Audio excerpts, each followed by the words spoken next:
Fala rapaziada, saudações vascaínas, vamos que vamos para mais um vídeo trazer as últimas novidades do nosso gigante da colina. E realmente que o Lisca teve um trabalho ruim à frente do Vasco, todo mundo já sabe.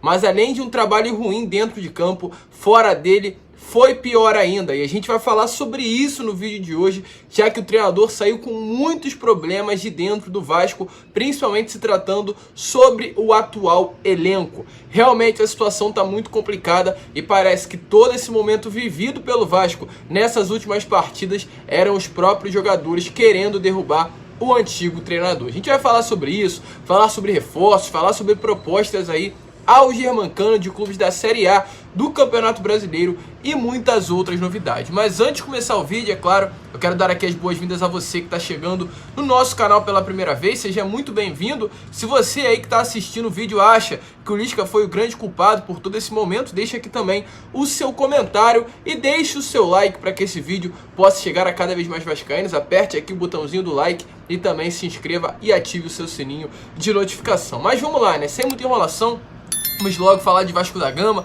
trazer as últimas notícias, as últimas novidades e começar falando sobre esse problema com o Lisca dentro do clube, né? Realmente uma notícia que surpreendeu totalmente nós torcedores vascaínos nessa manhã de sábado. Para quem ainda não me acompanha no Instagram, corre lá que eu coloquei 3 publicações falando sobre esse problema, já adiantei para todos vocês, né, sobre o que o Lisca estava causando dentro desse atual elenco. E parece que realmente com a chegada do Fernando Diniz as coisas vão melhorar um pouco, porque o clima estava muito ruim. Fernando Diniz, inclusive, que segundo notícias, está vindo de carro para o Rio de Janeiro. Ele que estava em Santos, né, após ser demitido do próprio Santos nessa última semana, está vindo de carro, chega hoje na cidade carioca e amanhã já comanda seu primeiro treino no CT Moacir Barbosa. Mas seguindo aqui sobre o antigo treinador, sobre o Lisca, que era o doido, né, que todo mundo esperava que fosse dentro do Vasco e pelo menos fora de campo ali, né, na área técnica, não pareceu ser doido o suficiente para comandar esse elenco vascaíno. Mas fora dele, as atitudes que ele tomou realmente parecem que é um cara fora de si,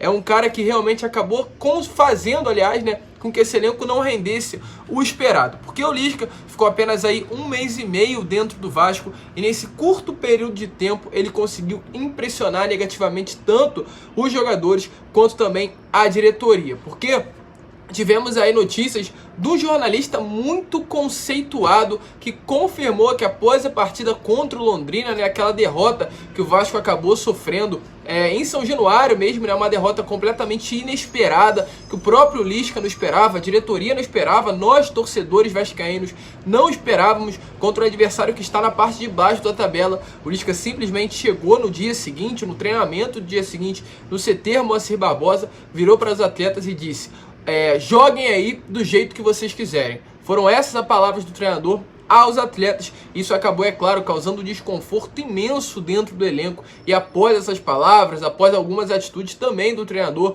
não tinha mais clima dele continuar dentro do Vasco. Ainda tiveram algumas partidas após essa contra o Londrina, mas todas elas com desempenho muito ruim da equipe, uma equipe desanimada, um vestiário já completamente perdido pelo próprio Lisca. E segundo notícias também, depois dessa última partida contra o Avaí na ressacada, os jogadores, né, quando desembarcaram do avião junto com a comissão técnica, seguiram caminhos opostos. O Lisca pegou um caminho e os jogadores, o elenco, seguiu outro, né? Ou seja, os dois se distanciaram no aeroporto aqui no Rio de Janeiro. Ou seja, o clima já estava muito ruim e ainda mesmo apurado, né, através dessas notícias que nós tivemos, nós fomos mais a fundo e apuramos que, segundo aí novidade, o Lisca não se despediu de quase nenhum atleta desse atual elenco. O Lisca simplesmente foi embora, não explicou o motivo da saída, não se despediu dos jogadores, não foi ao CT, já que a reunião ali de despedida, de confirmação da saída do treinador foi em São Januário, né? Então o clima era muito ruim. Isso explica provavelmente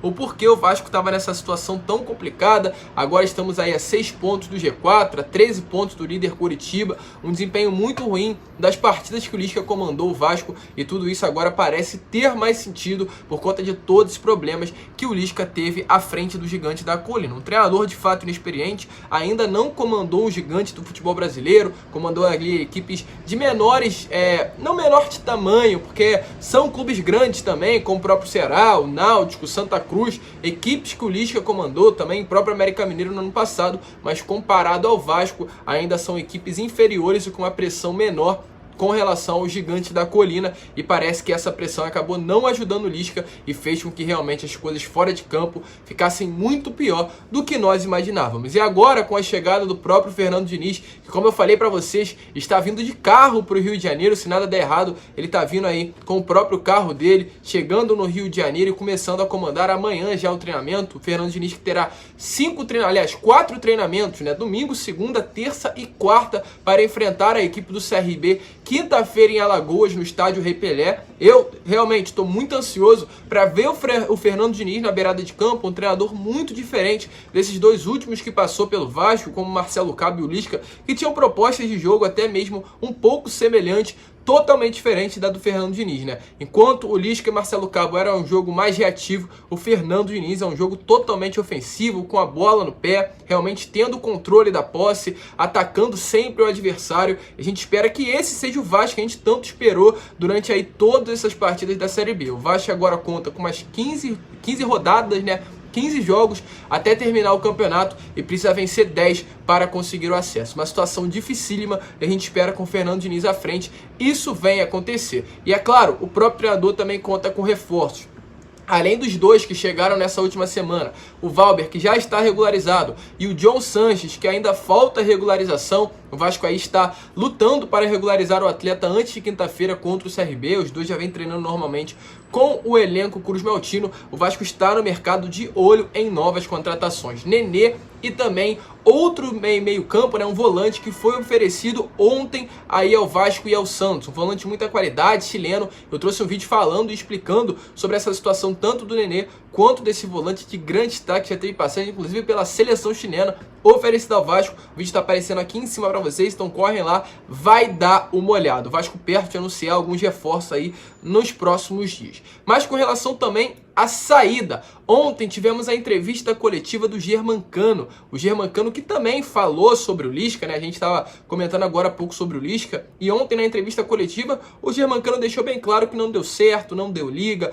O estilo de jogo que o Lisca estava tentando passar para o elenco acabou não conseguindo ser passado. Algumas complicações acabaram dificultando muito o treinador ter certo entrosamento com o elenco, deixando bem claro que de fato, né, não deu certo, que de fato o Lisca dentro do Vasco foi ruim. Foi um treinador que não deu liga, não conseguiu sustentar a pressão, não conseguiu fazer com que o Vasco jogasse bola. Ele deixou isso bem claro na entrevista coletiva de ontem, mas falou que também não ficou nenhum problema entre as duas partes. Mas em outra pergunta feita ao atacante, foi perguntado sobre a renovação, se ele permanecerá no Vasco no ano que vem, que é a grande dúvida da maioria dos torcedores vascaínos que gostam, né, do argentino. Ele foi bem claro e direto na resposta: não sei, vou esperar terminar o ano, meu objetivo agora é subir com o Vasco, e com relação ao ano que vem a gente pensa depois. Foi simplesmente isso que ele falou, e a partir dessa resposta do argentino, alguns clubes ficaram mais de olho no atleta. E segundo notícias a ele, entrou na lista de alguns clubes tanto da Série A quanto de clubes fora do futebol brasileiro. Com relação à Série A, clubes como Ceará, Fortaleza, Corinthians, Atlético Mineiro e São Paulo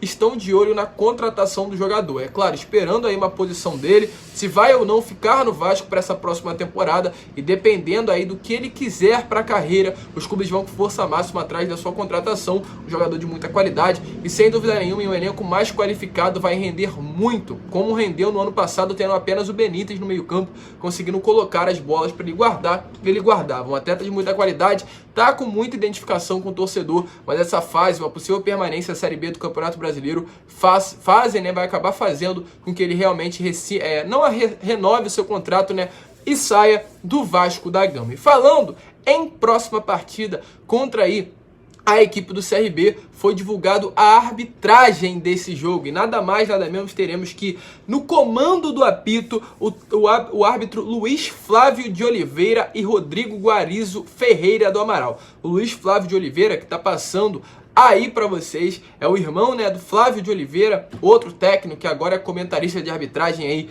em determinada emissora, que todos conhecem muito bem. E o Rodrigo Guarizo Ferreira do Amaral estava o mesmo também na cabine do VAR naquela partida entre Vasco e Bahia em São Januário nessa última temporada, no Campeonato Brasileiro da Primeira Divisão, onde o Gregory, jogador do Bahia, simplesmente cravou as chuteiras na coxa do Martim Benítez e nada foi marcado. O jogo seguiu. O Vasco naquele determinado momento pediu para que esse mesmo árbitro árbitro de vídeo, não retornassem, né, às cabines de VAR enquanto o Vasco estivesse jogando, mas parece que isso foi totalmente respeitado também. Ele vai seguir na cabine e já estará novamente aí na cabine do VAR, né, nesse próximo jogo de quinta contra o CRB. Uma arbitragem muito ruim para o Vasco da Gama. Para o adversário a gente não sabe, mas para o Vasco é muito ruim por conta do retrospecto negativo que esses dois árbitros têm. Tanto o Luiz Flávio de Oliveira quanto o Rodrigo Guarizo Ferreira de Amaral. A gente espera, né, que isso não venha surpreender negativamente, mas é impressionante como a CBF gosta de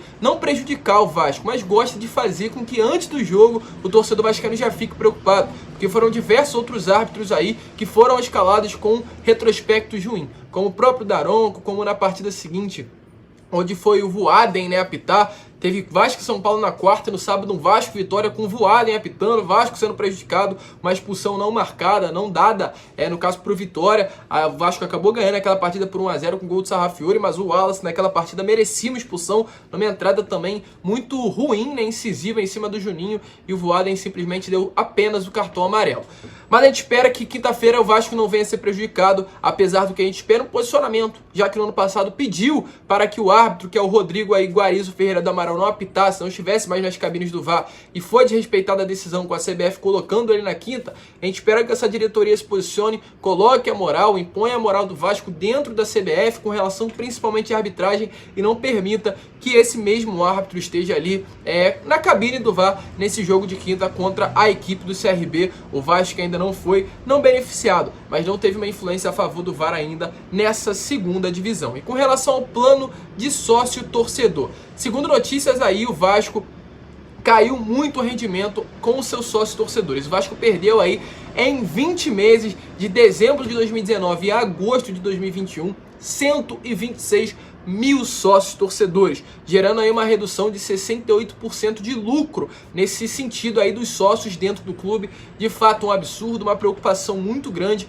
que vem sendo colocada dentro do clube por conta dessa queda brusca dos sócios do Gigante da Colina. É claro, o momento conturbado do time dentro de campo, a preocupação com acesso, a não utilização de São Januário e uma diretoria que de certa forma não tem a grande maioria do apoio do torcedor vascaíno, acaba fazendo com que isso aconteça. 126 mil sócios torcedores cancelaram o seu plano em menos de 20 meses de uso. Complicado demais. A gente espera realmente que essa diretoria venha a ter credibilidade, que o nosso Vasco volte a ser Vasco, que o Vasco que a gente está vendo não é o Vasco que a gente conhece, e é claro que o mais rápido possível o estádio volte para que as coisas venham voltar ao normal, que de fato a gente vê, principalmente nesse momento, que nós não estamos no estádio, que a torcida vascaína não é o 12º, mas o primeiro jogador desse time e desse clube que é o nosso Gigante da Colina. Mas esse foi o vídeo. É claro, se você curtiu, se inscreva, deixa aí o seu like, compartilhe esse vídeo para que todos os seus amigos possam ter acesso ao nosso conteúdo e para que a nossa família possa crescer cada vez mais. Um grande abraço a todos, fiquem com Deus, um ótimo restante de sábado. É claro, mais uma vez, se inscrevam no nosso canal e ativem o sininho de notificação. E saudações vascaínas.